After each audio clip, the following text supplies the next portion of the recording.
Holla ballers, what's going on? It's Preacher, and the culmination of so much laborious work to get all the classes up to getting their individual class mounts so that we could spend 7 hours today rocking through all of the class quests. Good God Almighty, but we got there, we got them done. They're all on the classes. They've all got what they want. So the big question, of course, once we had finished the marathon of getting all the mounts is, which ones are the best? And it wasn't really which mounts are the best, because most of you have seen them, right?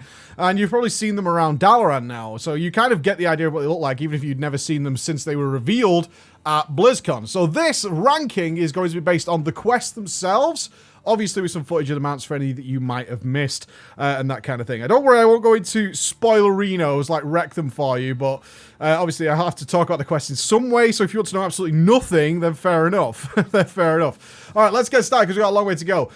Worst to best is how we're going, the classic style. The worst one of all 12 that I did was easily the rogue one. Oh god. Infamous at this point, I think, amongst the community. The rogue quest just having you travel to all the enemy cities just to kill one person. It's not even the fact that it's that boring when you're there, because it's not. It's all the traveling that's involved. One of the interesting things about doing all these quests is seeing the skew of time investment needed and also the requirements of each of them. From some class mounts that require like 5 to 10 minutes to others that can go up to an hour, like the rogue one. Oh god, it's a pain in the ass. So for the Horde side, you're going to go to the Exodar. At least they did the next one to be Darnassus, so that your Hearthstone should be back off cooldown, so you can then go to the rest of the Alliance cities to kill someone there. Obviously, a big problem here that we ran into was actually Mr. Ghosty, who ganked me in Stormwind. The run back is just painful. It's so painful, and the very last one is definitely somewhere where you risk dying, and you're going to take a spirit res, because you're just not going to run back all that goddamn way. The mount itself, unimpressive. I rated it as one of the worst mounts. The animation to get on the mount is fantastic. Really, really cool. But the mount itself is just an overgrown druid flight form, essentially, with a bit of a hood on it. It actually looks quite small compared to my troll. I felt almost cruel riding on its back. So the animation gets a thumbs up, but the rest of the quest, not so much. 11, and I was torn between whether 11 or 10 for this, and let me explain it. 11 is the Paladin one. The Paladin and the what's in at number 10, they've tried to play on the original quest to gain their mount. So these are classes that in vanilla you could actually get your epic mount by doing a quest rather than just spending an absurd, or what was at the time, an absurd amount of gold. I think it was 1,000 gold, which seems crazy now, but in vanilla that was pretty intense. That was a lot of farming to get that gold. So the Paladin quest comes in 2 halves. The first half is the only quest in all the series that requires you to have unlocked Suramar up until the point where you get the disguise. So it's not a great deal. It's not a great deal at all. And also to have upgraded your mana, arcane mana capacity to hold 500. You start with 3. So if you've already done Suramar, it's a 2-second job. It really is. It's a 2-second job of just flying to Suramar and buying something. That's all the quest involves, is buying something from someone in Suramar. If you haven't done Suramar, though, boom, slap 40 minutes, 30 minutes on your time. You're going to have to unlock Oculus and all the transporter stuff. You're going to have to go to Ambervale and unlock the ability to control the Withered. Then you're going to have to go down into Suramar City itself, speak to Sigrin, get all the stuff you need in order to actually get the disguise. Then you can go and buy stuff. And not only that, you're going to have to find at least 2 of the items that increase your mana capacity to get it from 3 to 500. And it really put a sour taste in my mouth. However, the second half of this is really cool, heading down to Stratholme, and what they've done is a really interesting twist on what were the original route of doing Stratholme back in vanilla. And they've twisted it around, so you essentially run the same route, but you do slightly different things. I thought that was awesome. Really, really good.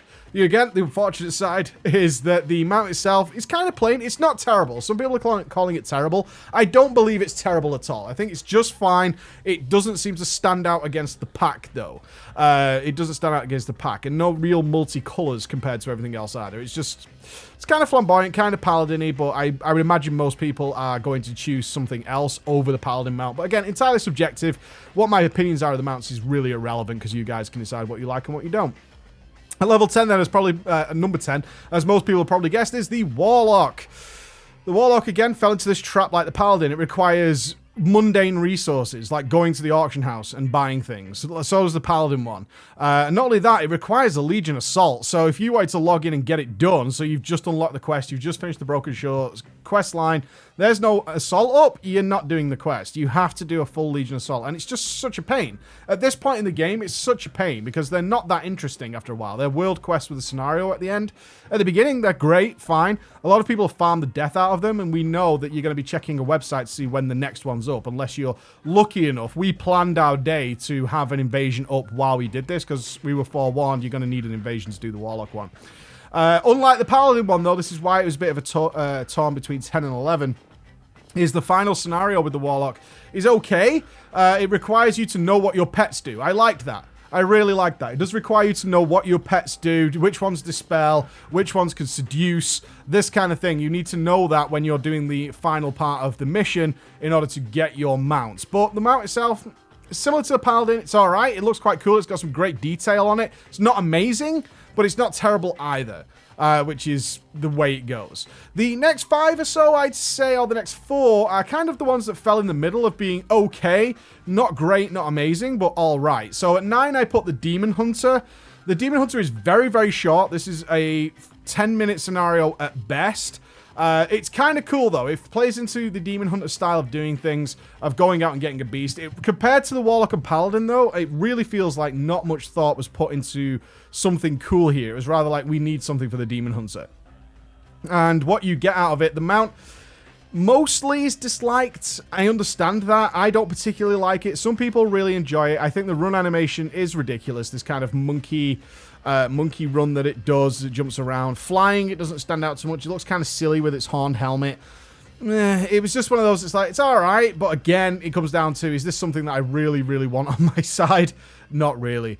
Number 8, I put the Shaman. Now, as we all know, the Shaman mount is pretty goddamn incredible. It's actually drawing a lot of ire these days from people who I think have got used to it from seeing it so often. It seems to feel that way, so it's not that special anymore. It doesn't feel as incredible as when we saw the reveal at BlizzCon of when that thing actually came out. Now it seems like people aren't that interested in it. It's old news at this point. Combining that with the fact the quest is about 6 minutes and not that interesting. You're gonna go and deal with Thunderen and the Conclave of Wind. It's just one room. That's essentially it. It's one room that most people have seen before, if they have a transmog running or something like that. The enemies aren't much harder, and that's it. And it's over. You just get the mount. It's as simple as that. Number 7, the Mage one. The only issues I really had with the Mage one, again, these are the quests that I thought were alright, just not amazing. The Mage one starts very slowly. I like the lore behind it. Yes, I said it. I like the lore behind it, but getting the 3 Tridiscs was fine. What really made this one a little bit better for me than everything else so far was the final scenario is very cool. You get to fight the 3 elements. You fight Frost, you fight Fire, and you fight Arcane. And not only that, I actually think the discs are really cool. They had a serious update since when we first looked at them on the PTR. That was welcome. So a lot of the feedback we sent about the Mage disc was that the trails weren't very good and the disc itself could use a bit more detail. They've done that. They actually look fantastic. Lovely frost icicles that are all over the frost one, the lovely fires that come out the fire one, etc., and the arcane orbs that are attached to the arcane one. They reduced the trails from 3 to 2 and put more detail onto the 2 trails rather than the sort of 3 lines that we had on the PTR that looked a little bit goofy, a little bit simple. They've done some work on there. The quest is alright.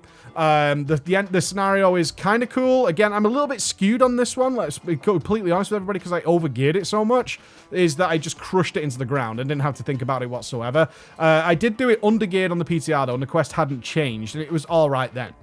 The next one I put in at number 6 was the Druid. The Druid mount itself is liked and disliked by many. Some people think it's really funny. I think it looks... a little goofy. It looks like Wilford Brimley. If you've ever seen the diabetes meme, it looks exactly like that. That's what I think it looks like anyway. Brimley.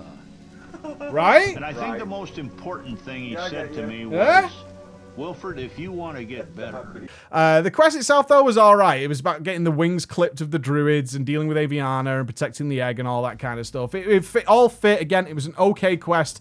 I personally really like the mount, though. I think it's very cool that it's a 2-person mount. You get to carry somebody around. You become the mount. That fits the druidic theme quite well, I think. For me, I thought the druid was very, very decent. Not amazing, but decent. The warrior one is, again, very short, about 10 minutes or so, but each of them are unique. You get to go through a very warrior theme, and this is where it started to pick up. The warrior theme was really played out here in one of Odin's Trial of Rage, the Trial of Rage, a competition amongst fierce combatants. They've come up with some really nice mechanics for this, and I think they have to be given props for that. The mechanics they've put into the warrior one are far better than anything in the other ones. So the druid one is just AoEing mobs, similar to the shaman, just kill an enemy. Demon hunter is just kill an enemy, and so on and so forth. The warrior one has really cool individual mechanics, where you've got phalanxes to deal with, you've got stuns to do, you've got blade storms going on, you've got whirlwinds going down. All this stuff is happening, and it feels very warrior-ish. It's not difficult by any means. It's not difficult, but it's way more interesting to do as a class. It almost ties up to the warlock there, where they had to use their pets and know what they did. They kind of brought back in with the warrior there. The mount itself, obviously, kind of famous with how you get the mount, is taken from Conan. If you've never seen the Conan movies, I suggest you watch them. They're very cool. It's taken from there. The mount itself, I quite like it. I quite like it. I like the red, and the black one's okay. My preference is the red. I'm not a big fan of the purple. Now we're starting to see some different colors like we saw with the mage and the shaman. They have some different colors. The warrior mount, I think, looks really good. I love that it's carrying all the weapons as if it could park up. Kind of like a hitman who opens the boot of his trunk and starts just whipping out machine guns and stuff, right? That's what it feels like to me. It's like the warrior's just carrying this mass array of weapons so it can beat down everybody.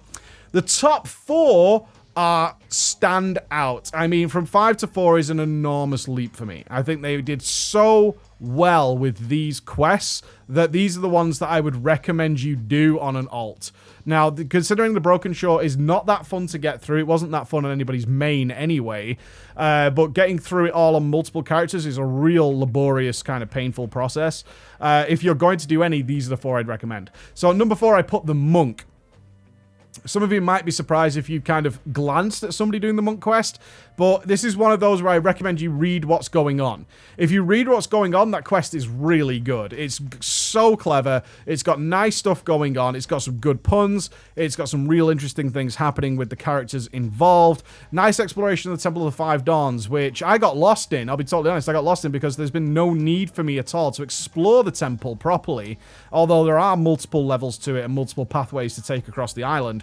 And that made it that much more interesting. Not only that, the mount is fantastic. Easily one of the best looking mounts. Oh, it's good. The color work, the design, the detail on it is fantastic. And it talks to you. Now, this is a point of controversy because he talks a lot. I'm sure an option will be coming where you can get him to shut up for those people who play with like audio on and he keeps talking to you because you want to use them out because it looks so good.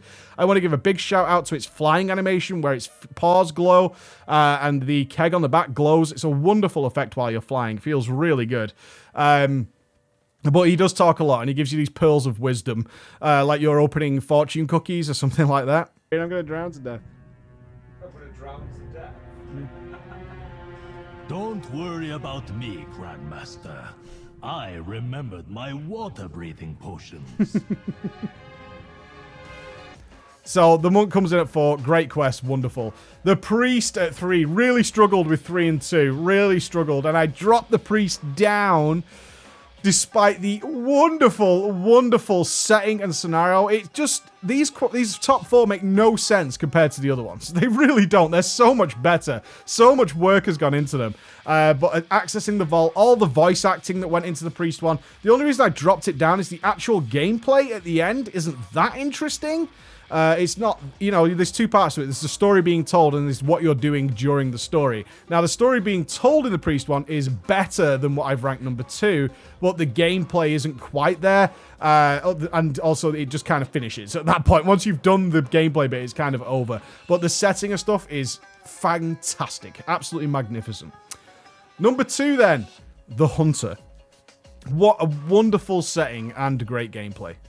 Wonderful setting and great gameplay. I'm losing my words now. The whole setting is you're going to an outdoor retreat with Odin to drink beer and get drunk and be a man and eat barbecue. That's where you're going. You're going to Odin's camping barbecue to sit around a fire and tell stories with Odin. And at the same time, you get to go on this hunt You're a hunter. You get to go hunting. It's not the most complex thing in the world by any means. If the game was a bit more individually focused, it would nice to be seeing more stuff, more tricks that were involved here. But nevertheless, you go out on a hunt while drinking with Odin in the middle of a forest. It's so cool. Loads of people there. Eat some food, get some beer in you, and off you go hunting. Number 1 then, as you've probably worked out, the Death Knight. The Demon Hunter. The Death Knights. How much work went into this? It's crazy. It's absolutely ludicrous that the DK quest exists in a world where the Warrior, Druid, Mage, Shaman, Demon Hunter, Warlock, Paladin, and Rogue quests exist. Although the Paladin has some really cool stuff in Stratholme. But the Demon Hunter got a whole new zone. And it's not a big zone, but it got a whole new zone. Which anybody who's ever played the Crowns DLC of Dark Souls 2 will be very familiar with. It got fun and unique gameplay, interesting mechanics that were totally unique to it, and the mount itself, I was surprised how much I enjoyed it. Was really surprised how much I enjoyed it. Very, very cool. Even the edgelord coughing on the back was fine. I said coughing there, and you're going to make Pokemon jokes, aren't you? Yeah, I know you guys. The edgelord coughing on the back fits the theme. Love the weapons sticking out of it. Love the different colors, all of them. Love the mount special that comes with it. Absolutely superb. The DK quest from start to finish was an absolute joy. And if you're going to do any on and alt, I seriously recommend you do the Death Knight one. Just to experience that stuff. Now, at this point, I should tell you there's a feat of strength associated with the DK, which is being removed. As of when I did it, you could do it, and it involves dragons in the Ruby Sanctum. But they are removing it because there's no possible way for you to go back and get it if you didn't know it existed, and people were seriously pissed about that, which is understandable, because there's this feat of strength that you only have one opportunity in the entire game to get, and if you didn't know it existed, you obviously weren't going to get it, because it involved you just running around for ages doing really boring stuff. So they have removed that for any of you who just found out about that and are pissed. Don't worry about it. They're taking it out. They should have pre-warned people a bit better. They do give you a hint as you enter there, is that you can do this, you know, or you can just not bother, because that would obviously take you ages. But if you do it, you did get a feat of strength and a bit of extra voice dialogue from the Lich King. They are removing that, so don't worry about that too much. There you go, guys. That is my rankings of the quest. If you're looking to do any, I recommend the DK Hunter, Priest, and Monk. In that order. Yeah, in that order.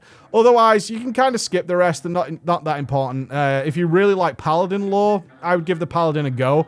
The beginning of it is a drawback because you have to go and find a leather worker or go to the auction house, and then you have to get some mining ore, and then you have to go to Zurma, and it's really boring. But the Stratholme bit's really cool.